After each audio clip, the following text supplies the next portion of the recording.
नमस्ते, मेरा नाम इरीना बाबिक है। मैं यूक्रेन से हूँ, लेकिन अब अमेरिका आइडाहो में रह रही हूँ। मैं बॉयसी स्टेट यूनिवर्सिटी में मनोविज्ञान पढ़ाती हूँ।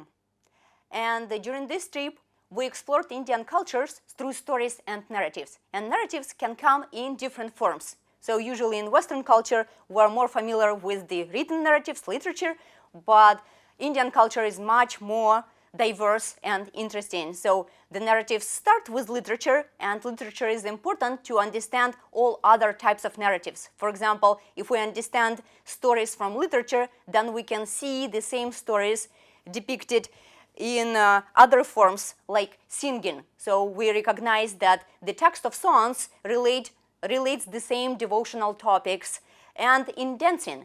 And dancing is important because if you understand the correlation between the story and how it's depicted through the body posture, the shape of hands, the gestures, then you start deciphering or understanding paintings or sculptures in India. And it's an important message that all those forms of art and all those stories across all these forms of arts are interrelated and interconnected.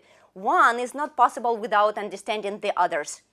And we also understood that stories are very dynamic, so they are changing throughout history. So for example, when Muslims invaded India and started using Hindu temples as a building material for building mosques.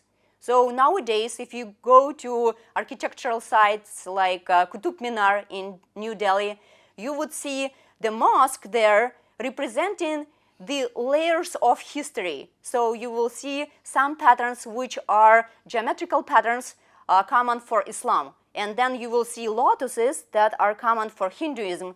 And then you will even see within the same panel, you will see the Hindu gods with their faces being shaved off. So you see this all multi-layering and coexistence of different religions. We also saw this in Khajuraho. So there you might find the Jain temple with the Jain idol inside, but on the periphery of the temple you will see that it's decorated with the Hindu gods. And this coexistence of different narratives, different religious devotional themes, I think is common for Indian society in general, for the modern Indian society. For example, in modern age Indian people, I see lots of respect for other opinions, for other religions, and lots of tolerance and coexistence. So that's the main topic. And I was interested in this trip in the topic of globalization, how globalization may affect culture of India, what happens to Indian culture, because it's very rich and diverse and we don't want it to be lost. So what I learned is that on one hand, Indian tolerance to other opinions, other perspectives, and being open to different views erodes Indian culture a lot. But on the other hand, this devotional importance of religion in this society and devotional themes through all other forms of arts sustains the culture. So for example, what happens? That on the one hand, modern young people in India are quite modernized. So they sway away from wearing the traditional clothing, they listen to Korean songs, and they might not listen their parents as much as parents would like to be listened to and respected, and they make their own choices about their future careers or marriages. But on another hand, when we look how kids are brought up in this society, we still see that kids see their parents doing the namaste gesture when they welcome people.